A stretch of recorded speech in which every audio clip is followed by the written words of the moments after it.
Hi dears, എല്ലാവർക്കും സുഖമാണല്ലോ. ഇന്ന് നമ്മുടെ റെസിപ്പി ഒരു സ്വീറ്റിൻ്റേതാണ്, ഒരു സേമിയ കേസരി. വീഡിയോ ഇഷ്ടപ്പെട്ട് കഴിഞ്ഞാൽ ഒന്ന് ലൈക്ക് ചെയ്യണേ. പിന്നെ ആദ്യമായിട്ട് കാണുന്ന കൂട്ടുകാരൊന്ന് സബ്സ്ക്രൈബ് ചെയ്താൽ ബെല്ലൈക്കൺ അമർത്തി ഓളെന്ന ഓപ്ഷൻ കൂടി ഒന്ന് കൊടുക്കണേ. അതിനായിട്ട് ഞാൻ ഇവിടെ ഒരു 150 ഗ്രാം അളവിൽ സേമിയ എടുത്തിട്ടുണ്ട്. നല്ലതുപോലെ ഒന്ന് പൊടിച്ച് വെച്ചിട്ടുണ്ട്. ഇനി ഒരു 100 ഗ്രാമിൽ അല്പം കൂടുതൽ റവ എടുത്തിട്ടുണ്ട്. പിന്നെ ആവശ്യത്തിന് പഞ്ചസാര. പിന്നെ നമ്മൾക്ക് വേണ്ടത് ജാതിക്ക പൊടിച്ചതാണ് കുറച്ച്, പിന്നെ കുറച്ച് ഏലക്കായ പൊടിച്ചത്. അപ്പോൾ ഒരു ചീനച്ചട്ടി നമ്മൾ അടുപ്പത്ത് വെച്ച് തീ ലോ ഫ്ലെയിമിലിട്ടിട്ട് ആ സേമിയ ഒന്ന് റോസ്റ്റ് ചെയ്തെടുക്കണം. അതായത് നെയ്യൊന്നും ചേർക്കാതെ തന്നെ നമ്മൾക്കൊന്ന് ഡ്രൈ റോസ്റ്റ് ചെയ്തെടുക്കാം. ഒരുപാട് അങ്ങോട്ട് കരിഞ്ഞു പോകാതെ, അതായത് ഒരുപാട് ബ്രൗൺ നിറമൊന്നും ആവാതെ നമ്മൾക്കിതൊന്ന് റോസ്റ്റ് ചെയ്തെടുക്കാം. ഏകദേശം ഈ ഒരു കണ്ടീഷനിൽ നമ്മൾക്കത് വേറെ ഒരു ബൗളിലേക്ക് മാറ്റി കൊടുക്കാം. ഇനി അതേ ചീനച്ചട്ടിയിൽ നമ്മൾ ലോ ഫ്ലെയിമിലിട്ടിട്ട് റവയും അതേപോലെ റോസ്റ്റ് ചെയ്തെടുക്കുക. റവ നമ്മൾ കുറച്ച് കൂടുതലായിട്ട് നല്ലപോലെ ഒരു കളർ ചേഞ്ച് ആവുന്നവരെ ഒന്ന് റോസ്റ്റ് ചെയ്തെടുക്കുക. അപ്പോൾ ഇങ്ങനെ ചെയ്യുമ്പോൾ കേസരിക്ക് നല്ലൊരു ടേസ്റ്റ് ആയിരിക്കും.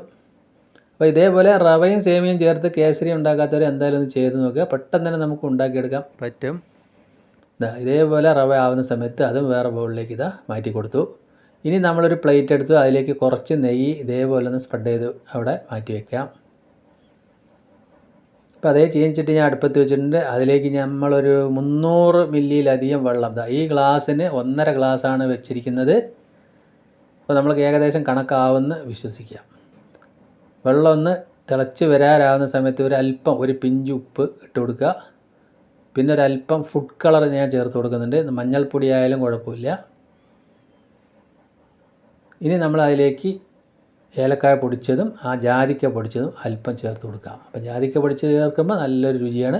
പിന്നെ അതിൻ്റെ മേലെ ഒരു 2 സ്പൂൺ അളവിൽ നെയ്യ് ഞാൻ ചേർത്ത് കൊടുക്കുന്നുണ്ട്.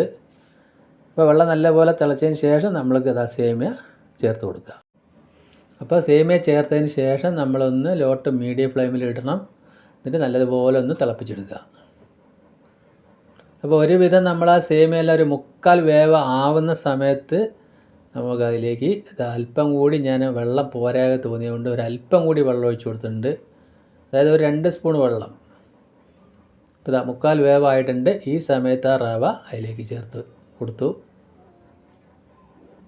എന്നതിന് ശേഷം നല്ലതുപോലെ ഒന്ന് മിക്സ് ചെയ്യുക. റവ ചേർത്ത് കഴിഞ്ഞാൽ പിന്നെ നമ്മൾ ഒന്നുകൂടി അതിൻ്റെ ഫ്ലെയിം കുറച്ച് വെക്കണം.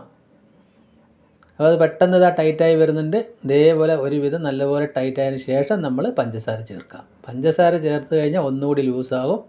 അപ്പോൾ ഏകദേശം നല്ലതുപോലെ ഒന്ന് വെന്ത് കിട്ടും. അപ്പോൾ പഞ്ചസാര മധുരം നമ്മൾക്കിത് പാകമാണ്. കൂടുതൽ വേണ്ടവർക്ക് അല്പം കൂട്ടി ഉണ്ടാക്കാവുന്നതാണ്. അപ്പോൾ പഞ്ചസാര ചേർത്തപ്പോൾ ഒന്ന് ചെറുതായി ഒന്ന് ലൂസായി.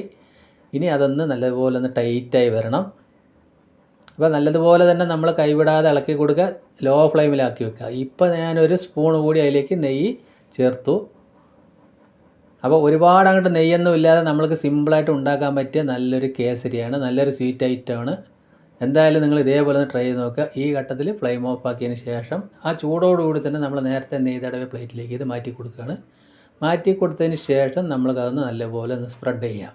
ഇനി ഒന്നുകൂടി നല്ല ഫിനിഷിങ്ങിന് വേണ്ടി ആ സ്പൂണിൻ്റെ പുറത്ത് അല്പം കൂടി ഒന്ന് നെയ്യ് തടവിയിട്ട് ഇതേപോലെ ഒന്ന് ഫിനിഷാക്കി കൊടുക്കാം. അപ്പോൾ നമ്മുടെ super Kesari, home made Kesari ഇവിടെ റെഡി ആയിട്ടുണ്ട്. അപ്പോൾ ഇതേപോലെ സേമിയ റവയും ചേർത്ത് ചെയ്ത് നോക്കുക. ചൂട് ഒരു 20 മിനിറ്റോളം നമുക്ക് ചൂടാറി കഴിഞ്ഞു. ഇനി ഇതൊന്ന് ഇതേമാതിരി കത്തിക്ക് ഒരല്പം എണ്ണ ഒന്ന് തടവിയിട്ട് ഇതേപോലെ ഒന്ന് വിടുവിച്ച് കൊടുക്കുക. എന്നതിന് ശേഷം വേറെ പ്ലേറ്റിലേക്ക് തട്ടി കൊടുത്താൽ മതി. അപ്പോൾ നമുക്കിതാ അടിപൊളിയായിട്ട് വന്നിട്ടുണ്ട്. ഇനി നമ്മൾക്ക് ഇഷ്ടമുള്ള ഷേപ്പിൽ നമുക്ക് കട്ട് ചെയ്തെടുക്കാം. അപ്പോൾ നമ്മുടെ സേമിയ കേസരി നമ്മൾക്ക് കാണുമ്പോൾ തന്നെ അറിയാൻ പറ്റും നല്ല സൂപ്പറായിട്ട് ഇത് അവിടെ കിട്ടിയിട്ടുണ്ട്. കട്ട് ചെയ്യാനൊക്കെ നല്ല ഒരു ഇതാണ്. ഇതേപോലെ നമ്മൾക്ക് അതിൻ്റെ സ്ക്വയർ ഷേപ്പിൽ കട്ട് ചെയ്തെടുക്കാം.